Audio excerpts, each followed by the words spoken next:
y hoy les voy a compartir, siguiendo con el tema, algo que le he colocado la charla, una mirada hacia el futuro.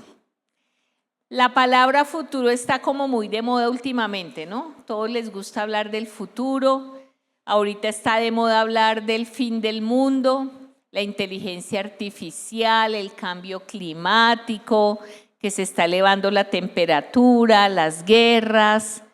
Y si tú vas a la Biblia, es verdad, todas las señales se han cumplido. Creo que la única que falta es que toda la tierra conozca la gloria, sea llena del conocimiento de la gloria del Señor, y por eso estamos ante el mayor avivamiento que va a venir y que el Señor va a usar a su iglesia y a cada uno de nosotros para que esa señal sea cumplida. ¿Cuántos lo creen? Y por eso todo este tiempo que hemos tenido, la convención es una preparación para ese futuro que Dios tiene preparado para nosotros. Creo que humanamente uno se quiere preparar para el futuro, tener un buen trabajo, tener una buena pensión, tener muchas cosas aseguradas, pero cuando estamos en el Señor y colocamos nuestra mirada en el cielo, el Señor nos muestra ese futuro de bendición que tiene ya establecido para cada uno de nosotros. Esa visión, ese propósito, porque Él nos ha escogido desde antes de la fundación del mundo, dice la palabra en Efesios. ¿Para qué? Para que seamos sus hijos adoptivos y para que le sirvamos en esta tierra y podamos llevar su voz a donde Él nos mande. Y creo que tener claro el sueño y el propósito de Dios es muy importante. El hecho de venir aquí a esta convención, el Señor me decía, yo estoy volviéndote a mostrar ese sueño, porque yo al ver a la pastora Gloria, el pastor Saúl, me acordaba cuando llegamos a la iglesia hace más de 30 años, yo les contaba el jueves que yo llegué con mi papá en silla de ruedas y claro, el primer sueño que el Señor me dijo es, voy a sanar a tu papá y un futuro de sanidad. Pero cuando llegamos a la iglesia, el Señor nos mostró un futuro de bendición, donde entendimos que sirviéndole a Dios íbamos a conocer la persona con la que nos íbamos a casar, íbamos a ver la bendición de Dios, la prosperidad. El Señor nos habló de las naciones de la tierra y en ese entonces era algo como imposible, pero creo que lo que estamos viviendo hoy, el estar aquí reunidos, es producto de un sueño, el sueño que nació en el corazón de Dios, pero que colocó en la vida de los pastores castellanos, en la vida de los pastores Saúl y Gloria, al venir aquí de Colombia, venir a México, comenzar una iglesia, comenzar un ministerio. Y todos estos milagros ocurren cuando tenemos muy claro el propósito de Dios.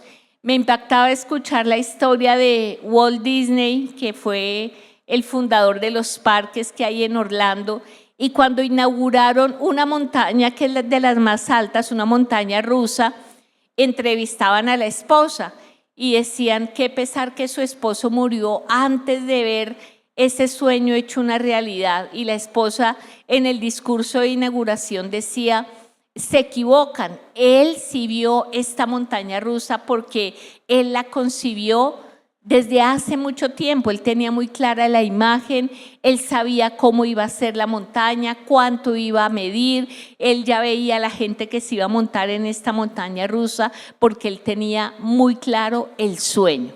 Y creo que nosotros podemos llegar a ese galardón que Dios ha preparado para cada uno de nosotros cuando tenemos muy claro ese sueño, ese propósito.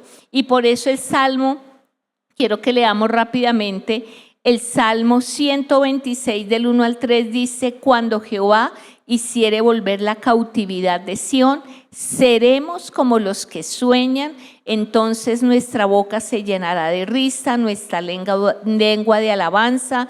Entonces dirán entre las naciones, grandes cosas ha hecho Jehová con estos, grandes cosas ha hecho el Señor con nosotros y estaremos alegres.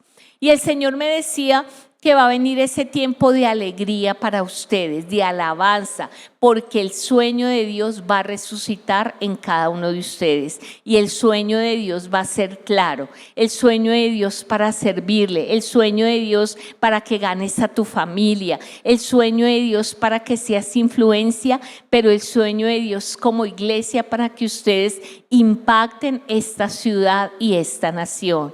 Lo que ustedes están comenzando con la escuela, con el colegio, Dios los va a llevar a dar pasos más grandes porque el sueño de Dios se va a cumplir en este tiempo y el Señor hoy quiere activar ese sueño en cada uno de ustedes. ¿Amén? ¿Cuántos dicen amén? Entonces, a mí me impacta la vida de Jesús y yo pudiera terminar la prédica con este versículo. Me impacta lo que Jesús dijo en Juan 18:37, miren lo que dice la palabra. Le dijo entonces Pilato, ¿luego eres tú rey? Y respondió Jesús, tú dices que yo soy rey, pero yo para esto he nacido y para esto he venido al mundo, para dar testimonio a la verdad. Todo aquel que es de la verdad, oye mi voz. Tremenda palabra y quiero que repitas después de mí, yo para esto he nacido. Dile al del lado, ¿tú para qué has nacido? Pregúntale al del otro lado. Y espero que cuando salgas de este lugar, salgas con esa pregunta o con esa respuesta en tu corazón. ¿Para qué has nacido? ¿Para qué estás en esta tierra? ¿Para qué vienes a la iglesia cada domingo? ¿Para qué te estás preparando? ¿Para cumplir tu propio sueño o para cumplir el sueño de Dios en tu vida? Y me impacta porque Jesús dijo, o sea, Pilato le dijo, ¿tú eres el rey? Y a él lo veían como un rey, pero Jesús dijo, no, yo no soy un rey. Yo he venido para ser la voz de aquel que me envió. Y todo aquel que oye mi voz va a aceptar el mensaje correcto y va a recibir la salvación. Y yo creo, querida iglesia, que para esto hemos nacido en este tiempo, para ser la voz de Jesús, para ser la voz de esperanza, para ser la voz que el mundo necesita, para ser la voz de sanidad, para ser la voz de restauración.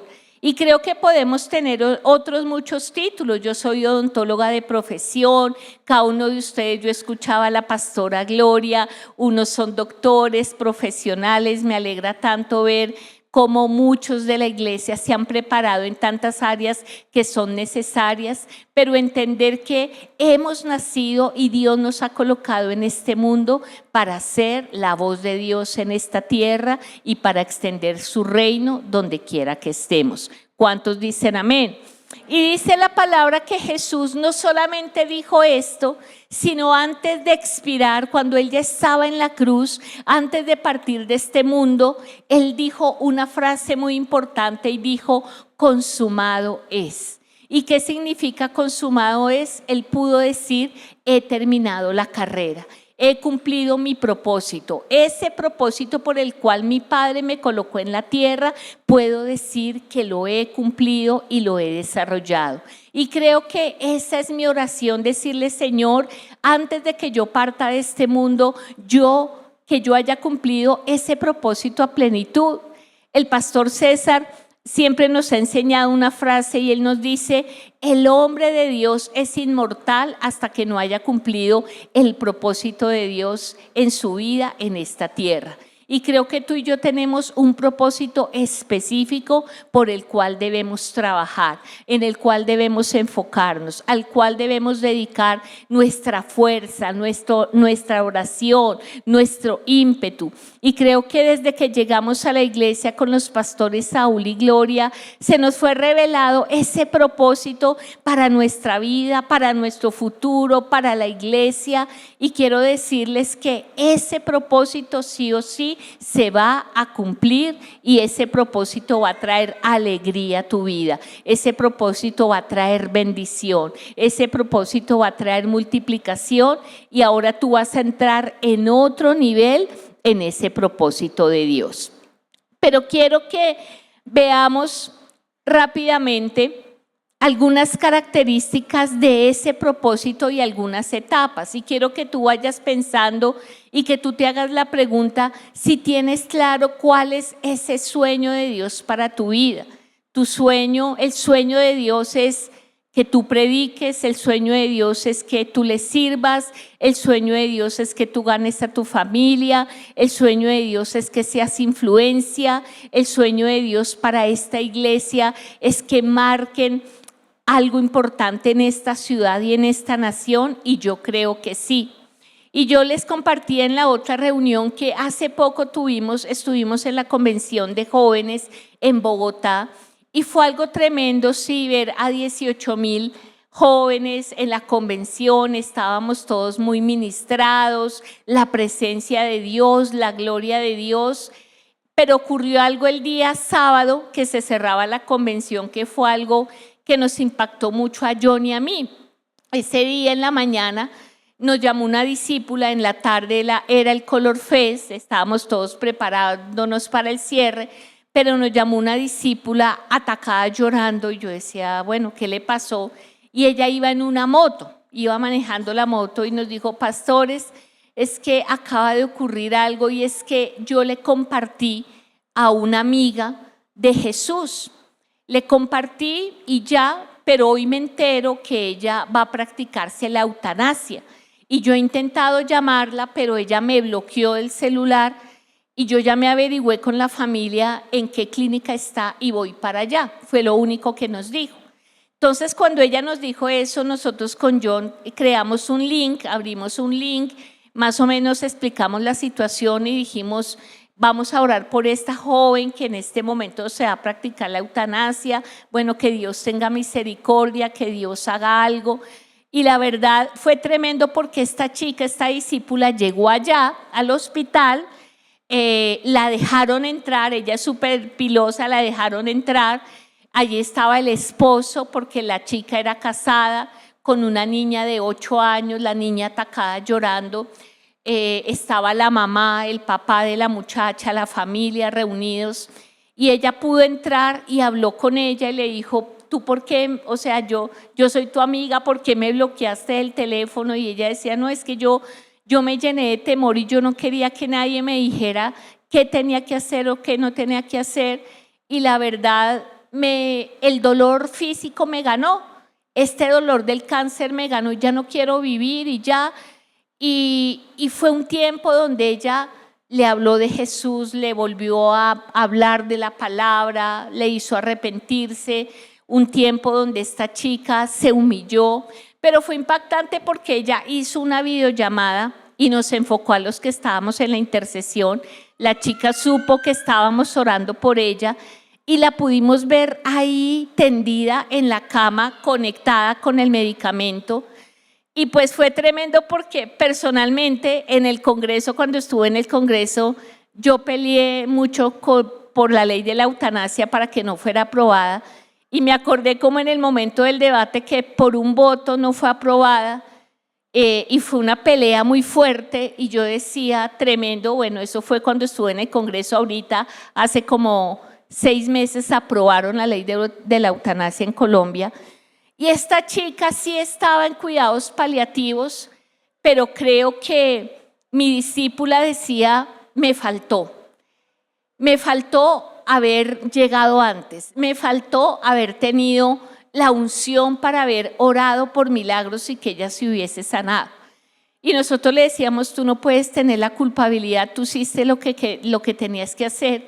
Pero la verdad, con John sí fuimos confrontados, porque creo que afuera hay una necesidad muy grande, hay una necesidad de milagros, hay una necesidad de lo sobrenatural, hay una necesidad del poder de Dios. Y a veces nosotros nos conformamos con venir a la iglesia, con decir que somos buenos cristianos, porque no faltamos el domingo, porque hacemos nuestra célula, pero el Señor quiere algo más en ese sueño, algo más en ese llamado.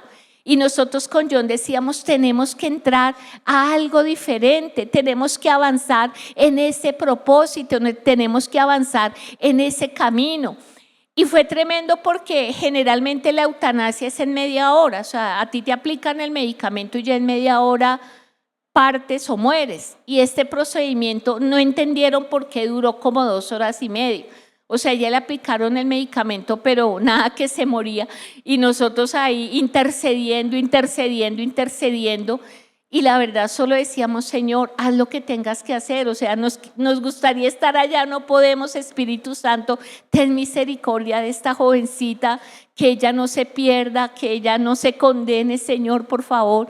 Y fue una experiencia muy tremenda porque al mismo tiempo teníamos el cierre de la convención de jóvenes, las multitudes, muy chévere, pero al otro tiempo estábamos viendo esta necesidad de esta joven y como que el Señor nos decía, todavía falta que sigan avanzando en ese llamado y en ese propósito.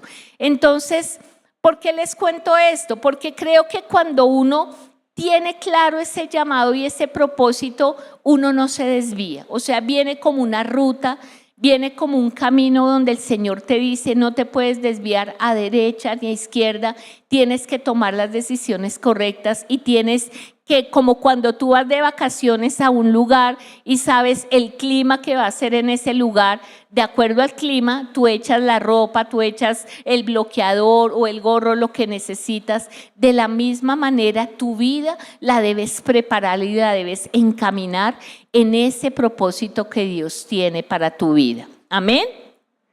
Ahora, varios de ustedes de pronto dicen, bueno, pero yo cómo conozco ese propósito, yo cómo conozco ese sueño de Dios para mi vida. Y hay un versículo que me parece muy tremendo que está en Job, donde se nos habla que para tener esa visión, esa revelación y que yo pueda ver con los ojos de Dios lo que Él tiene para mí, necesito una conexión con Dios. Por eso, ¿cuántos vienen hoy por primera vez? Levanten su mano. ¿Cuántos vienen por primera vez a esta reunión?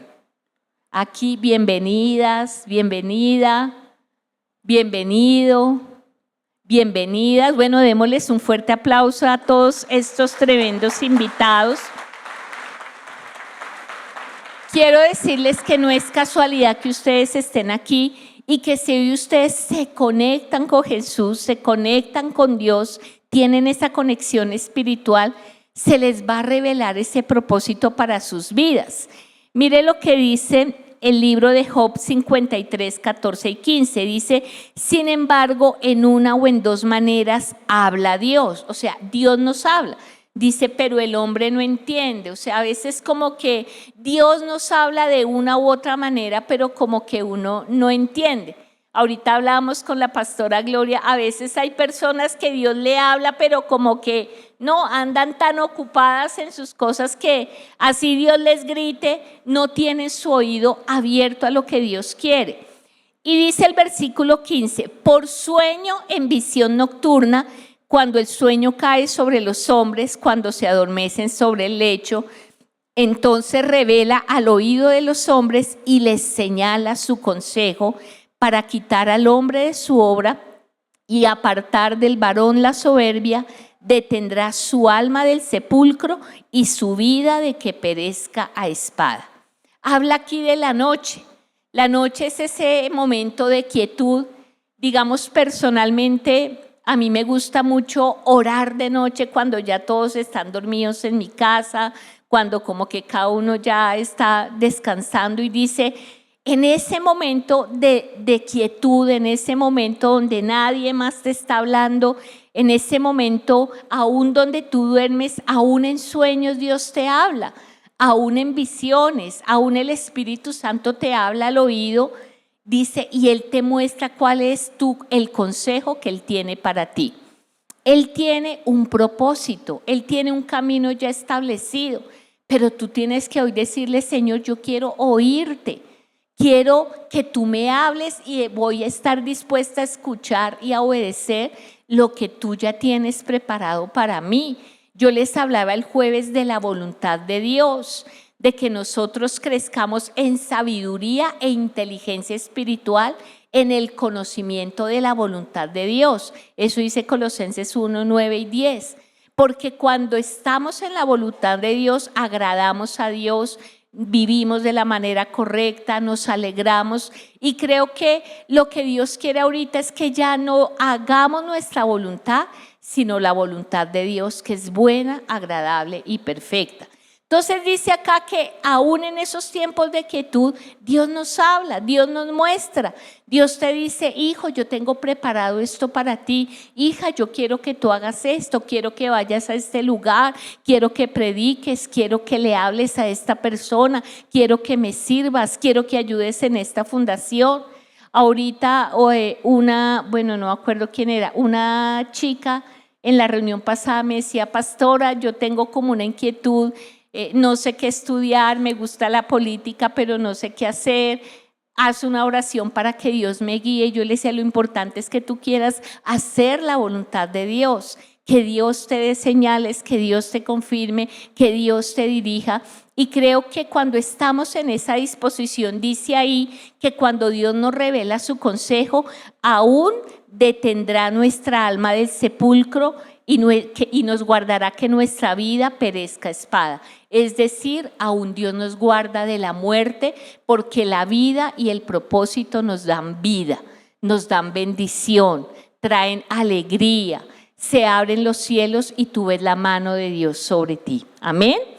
Entonces, vamos a ver rápidamente, viendo esta introducción, como algunas etapas que vivió alguien en la Biblia antes de ver como el pleno cumplimiento de ese propósito, el pleno cumplimiento de ese sueño de Dios sobre su vida. Y cuando hablamos de sueños, de visión, de propósito, creo que la vida de José es una vida que nos tiene mucho que enseñar. ¿Por qué? Porque la Biblia dice que José fue conocido como ¿qué? El soñador. O sea, la característica de él, aunque era joven, era lleno de vida, tenía muchas cualidades, la característica de él era el soñador. O sea, él era sensible al sueño de Dios para su vida. Su propósito estuvo encaminado en lo que Dios le reveló que iba a hacer con la vida de él. Y creo que es lo que el Señor quiere con cada uno de nosotros, que ya no vivamos para nosotros mismos, sino para el Señor. Yo me acuerdo cuando tuve la pérdida de mi segundo bebé, después de tener a Estefanía, que perdí mi bebé en otro país, en un momento muy difícil, donde estábamos con John predicando, y fue un momento tan duro para él y para mí, porque uno no espera perder un bebé en medio de un evento en otra iglesia, predicando con una responsabilidad. Y me acuerdo que los pastores de ese evento en ese momento nos dijeron: ¿saben qué? Cancelemos el evento, o sea, ya no prediquen, no hagan nada, porque es muy duro lo que ustedes están viviendo. Y la verdad, con John nos arrodillamos, hicimos una oración: Señor, háblanos. Y el Señor nos dio una palabra a los dos donde nos decía: ya ustedes no viven para ustedes, sino viven para mí, para aquel que murió y resucitó por ustedes. Y cuando el Señor nos dio esa palabra, dijimos: no importa, porque a mí me dijeron: tienen que hacerle el legrado ya, usted no puede viajar hacia Colombia, ya está formando una infección adentro, hay que operar la urgencia. Y mientras me estaban operando, John estaba predicando, John siguió dando el seminario, obviamente él con toda la preocupación por mí, todo, pero él obedeció la palabra. Y a mí me hicieron el legrado, que fue algo muy duro para mí. Pero cuando salí de la clínica era el día del cierre del evento, y el Señor me dijo: acuérdate de la palabra que te di, tú ya no te perteneces a ti, y vas a ir y vas a compartir esta palabra, este versículo. Y yo llegué a la iglesia, y me acuerdo que la iglesia sabía lo que estaba pasando y como que no esperaban verme ahí. Yo me subí 10 minutos, prediqué una palabra, pero el Señor me decía: esta ofrenda que tú diste aquí, este bebé y esta palabra, van a dar un fruto en esta iglesia y en esta nación.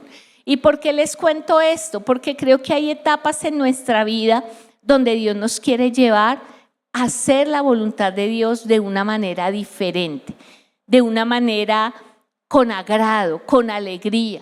Y cuando nosotros lo hacemos, vamos a entrar en otra etapa de la bendición de Dios sobre nosotros. Amén. Pero volvamos a la vida de José. Dice ahí, y les voy a parafrasear para que ustedes lean en su casa, porque pues no vamos a leer todos los versículos, Pero vamos a empezar por Génesis, en Génesis 37, del 3 al 11, el versículo 5 dice: y soñó José un sueño, y lo contó a sus hermanos, y ellos llegaron a aborrecerle más todavía.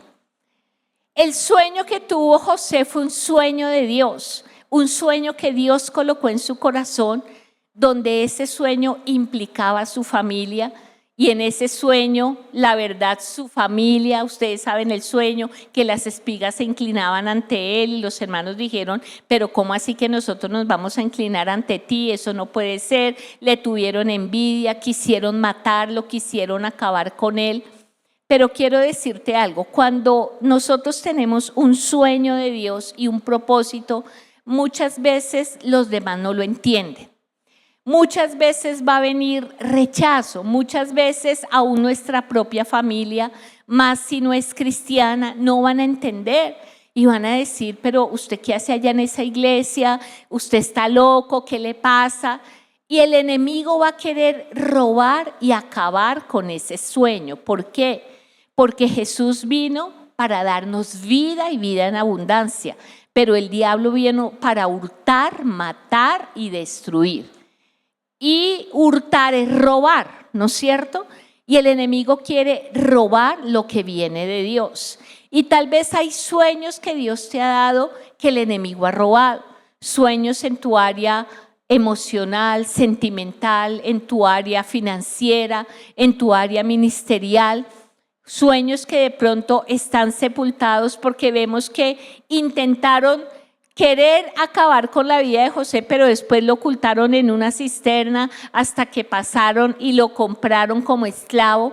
Y tal vez esos sueños están ahí en una cisterna, están escondidos, están ahí como medio muertos, pero el Señor hoy va a venir a resucitar tus sueños. Y Él va a venir a decirte que con Él no hay nada imposible. Lo que Él ha prometido sobre ti y sobre esta iglesia y sobre este ministerio se va a cumplir en el nombre de Jesús. Amén. Entonces quiero que primero tú identifiques si hay ese sueño de Dios cuando tú fuiste al encuentro, cuando Dios te habló en una palabra, cuando tuviste ese sueño y tal vez tú ya sepultaste ese sueño. Tal vez ese sueño está ahí oculto, tú dijiste: ya no, está muerto, eso no se puede, yo estoy ahorita en una lucha, estoy con un dictamen médico, me divorcié, no sé qué estés viviendo, pero tú vas a identificar si ese sueño está medio muerto. Pero lo segundo es que dice que pasaron y se llevaron a José y lo compraron como esclavo. ¿Y él llegó a dónde? A Egipto, y llegó a la casa ¿de quién? De Potifar, ¿no es cierto? Potifar era un oficial muy reconocido del faraón, era un hombre muy importante, lleno de riquezas. Y si tú lees ahí más adelante, en el capítulo, todo el capítulo 39, dice que él llegó como siervo a la casa de Potifar. Mire el versículo 4. Así halló José gracia en sus ojos, o sea, en los ojos de Potifar, y le servía. Y él le hizo mayordomo de su casa y entregó en su poder todo lo que tenía.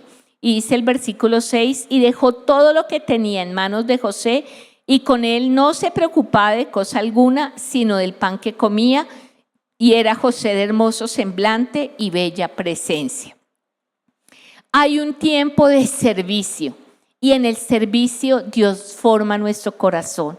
En el servicio Dios nos prospera, en el servicio Dios nos levanta. Y yo decía en la otra reunión, les compartía cómo yo veo que ustedes como iglesia tienen la marca del servicio.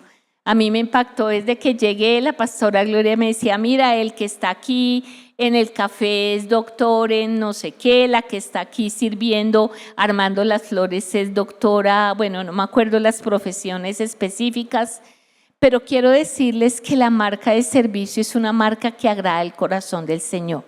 Y que José, cuando llegó a esa casa, él era esclavo, él aparentemente no tenía derecho a nada. Pero a causa de su servicio y a causa de su amor y a causa de entender que él estaba vivo por la misericordia de Dios y que cada día lo iba a aprovechar y lo iba a disfrutar con la actitud correcta, él sirvió y dice que Dios estaba con él. Y Dios prosperaba todo lo que hacía José, y Dios le dio gracia con Potifar, tanto que Potifar lo puso como mayordomo y le entregó todo lo que tenía. Querida iglesia, no dejen de servir. Amen el servicio, sirvan en la casa de Dios, sirvan en su propia casa, sírvele a tu esposo con alegría, a tus hijos, a tu jefe, porque ahí Dios te va a prosperar, Dios te va a levantar, Dios te va a llenar de favor y de gracia, y en ese servicio Dios está haciendo algo en tu corazón. En ese servicio Dios está preparando lo grande que tiene para ti. En ese servicio Dios te está haciendo valorar cada persona que está sobre tu vida, porque yo te digo algo, José aprendió a valorar a Potifar. Potifar no era egipcio, pero él dijo: este hombre me está ayudando, este hombre me está tendiendo la mano, este hombre está siendo bueno conmigo, y él tuvo esa gratitud con Potifar. Entonces la etapa del servicio es una etapa necesaria, pero que ese espíritu de servicio que Dios está formando ahí quede en tu vida para siempre, y tú seas un siervo y una sierva donde quiera que estés, porque entonces todo lo que hagas va a ser bendecido. Amén. Pero después de ese tiempo vino otro tiempo en la vida de José. Dice que él estaba ahí feliz sirviendo de mayordomo, pero resulta que como era feo José, no. Dice que era ¿qué? Simpático, de buena apariencia. ¿Cuántos aquí creemos que somos rejuvenecidos, simpáticos por la presencia de Dios? Todos acá son hermosos. Dígale al de lado: estás muy simpático, muy simpática. Si es verdad, no, de verdad, yo veo las fotos cuando me da risa, porque mis hijos, Steffi es mi hija, mi hijo, y ven las fotos de cuando yo llegué a la iglesia, me dicen: uy, mami, la verdad, te ves mejor ahora que cuando llegaste a la iglesia. La misericordia de Dios. Y creo que es verdad. O sea, la presencia de Dios nos rejuvenece, nos da vitalidad, nos bendice. Es hermoso servir al Señor. Pero dice que la esposa de Potifar, que era lo único, o sea, Potifar le dijo: usted es el mayordomo de toda mi casa, tiene todo menos a mi esposa. Pero la esposa de Potifar puso sus ojos en José, porque era simpático, porque era joven, y dice la palabra que quiso acostarse con él, quiso tener relaciones con él. Y tremendo, porque José, yo creo que él pudo haber caído muy fácilmente, él pudo haber dicho: Potifar se la pasa afuera, yo estoy aquí solo todo el día con ella, ¿quién se va a dar cuenta? Nadie me está mirando, un besito nomás, no pasa nada. Y él pudo haber caído en esa tentación, pero dice que él salió huyendo de la tentación y que la esposa de Potifar quedó con la ropa de José. Querida iglesia, hay un tiempo de tentación. Por eso Jesús, cuando le enseñó a sus discípulos a orar con el Padre Nuestro, él en el Padre Nuestro, ¿qué dijo? Señor, que no caigamos, guárdanos de caer en tentación, ¿no es cierto? Y tú puedes decir: pero ¿tentación de qué? Mira, aquí él fue tentado no solamente sexualmente, sino con ser infiel a aquel que le dio la mano. Porque Potifar le dio la mano en el momento más difícil, y él pudo haberle sido infiel a su amo, a esa confianza que se le había entregado. Y sabes que cuando estamos en el camino, en el propósito de Dios, el enemigo puede venir a decirte: no vale la pena que seas fiel, no vale la pena que perseveres, eso no sirve de nada, mejor abandónalo todo, mejor vete a otro lugar, mejor ve donde sea más fácil las cosas, no te esfuerces tanto. Y que muchas veces viene el enemigo a traer esa tentación para que no permanezcas, para que no seas firme, para que no estés enfocado en ese galardón. Pero que tú hoy identifiques y le digas: Señor, es verdad, tal vez en este tiempo he estado tentado o en mi área sexual, o he tentado a abandonar las cosas, o tentado a no perseverar en la carrera. Pero Señor, que yo hoy entienda como José que tengo que perseverar, que tengo que poner mi mirada en ti, que tengo que ser fiel a mis principios, que tengo que permanecer porque tú me vas a bendecir. Amén. Entonces tenemos que pasar ese tiempo y decir: Señor, guárdame de caer en tentación. Señor, no voy a caer en pecado. Señor, no voy a dar marcha atrás. Yo seré de aquellos que ponen mi mirada en ti y voy a seguir adelante hasta terminar la carrera. Pero dice que después vino un tiempo de injusticia. Después de todo esto, la mujer de Potifar dice: no, es que él fue el que quiso abusar de mí. Mire, aquí tengo la prueba, hasta me quedé con la ropa en la mano. Ese muchacho es lo peor, vino a hacer todo conmigo. Y todos le creyeron. ¿Ustedes a quién creen? Obviamente a la mujer de Potifar. ¿Y dónde resultó José? En la cárcel. ¿De una manera justa o injusta? Injusta. Y yo me acordaba bueno, ustedes de pronto conocen al pastor Hans, que él fue discípulo un tiempo de nosotros con su esposa, la pastora Esner, y me acordaba que cuando estuvieron en nuestro ministerio, el papá de la pastora Esner estuvo en la cárcel por mucho tiempo de una manera injusta. Le echaron la culpa de un asesinato que él nunca tuvo nada que ver, sino que alguien dijo: no, él fue el que mató al otro, y lo metieron en la cárcel y duró bastante tiempo en la cárcel. Y fue un tiempo muy duro, un tiempo para la familia, un tiempo de injusticia, un tiempo donde me acuerdo que orábamos todos: Señor, haz justicia, por favor, saca a este hombre de la cárcel. Y resulta que en el caso de José, bueno, él no tenía un equipo de intercesores que oraran por él, pero él ahí tuvo que entender que aunque el hombre es justo, Dios es justo. ¿Por qué? Dice la palabra que en la cárcel Dios estaba con él, y aún en la cárcel todo lo que hacía José prosperaba. Dios le dio gracia con el jefe de la cárcel, y aún allí en la cárcel lo buscaron para que interpretara el sueño del panadero y del copero, y ya vamos a ver qué pasó. Pero Dios estaba con él y Dios le dio gracia. Y quiero decirles, queridos amigos, que a veces hay tiempos de injusticia. Hay tiempos donde uno de pronto dice: pero ¿por qué no me dan lo que me merezco? ¿Pero por qué a este que no ha hecho nada sí le va bien? ¿Por qué a mí no? A veces de pronto nos comparamos con los que no conocen de Dios. A veces de pronto nos comparamos con alguien de la iglesia y pensamos que el pastor cometió una injusticia, el líder cometió una injusticia. Pero quiero decirte que ahí Dios está formando nuestro corazón, y Dios quiere decirte que Él es justo. Dios es justo, y Él no se olvida de las obras que hemos hecho para Él. Él no se olvida del servicio. La Biblia dice que Él hace diferencia entre el que le sirve y no le sirve. Y más adelante José se dio cuenta que todo lo que había hecho, Dios lo tenía ahí anotado. Y como Mardoqueo, llega el día donde se abre el libro de las memorias, y Dios pelea por ti. Así que no te desanimes si estás viviendo un tiempo de injusticia. Dios va a pelear por ti. Dios es tu abogado. Dios defiende tu causa. Dios conoce tu corazón. Y si tú has obrado correctamente delante del Señor, el Señor te va a sacar en victoria. No pienses que tienes que defenderte, no pienses que tienes que vengarte, no pienses que tienes que hacer las cosas a tu manera, porque el Señor va a pelear por ti y te va a defender en el nombre de Jesús. Amén. Entonces, eso lo tuvo que vivir José. Y después de eso, no solamente fueron injustos con él, sino que estuvo olvidado en la cárcel. Fue tremendo porque habían dos compañeros en la cárcel, un panadero, un copero. Los dos tienen unos sueños y le piden a él, como sabían que Dios estaba con él, le pidieron la interpretación del sueño. Y en definitiva, la interpretación del sueño para uno era que lo iban a ahorcar, pero la interpretación del sueño para el otro era que le iban a perdonar la vida y que lo iban a sacar de la cárcel.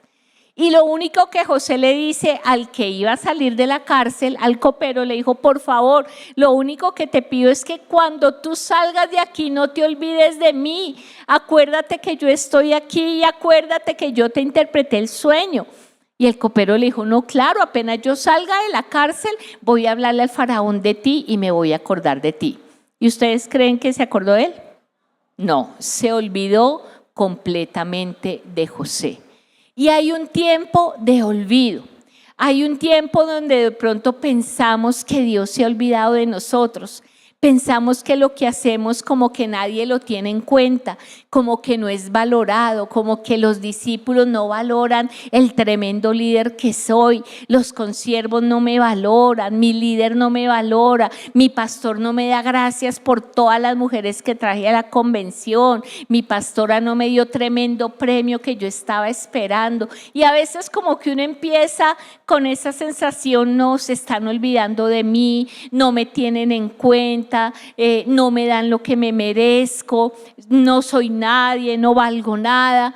Pero ahí Dios estaba formando el corazón de José y dice que aún en medio de ese olvido, el Señor lo seguía prosperando, el Señor lo seguía bendiciendo, la presencia de Dios estaba con él.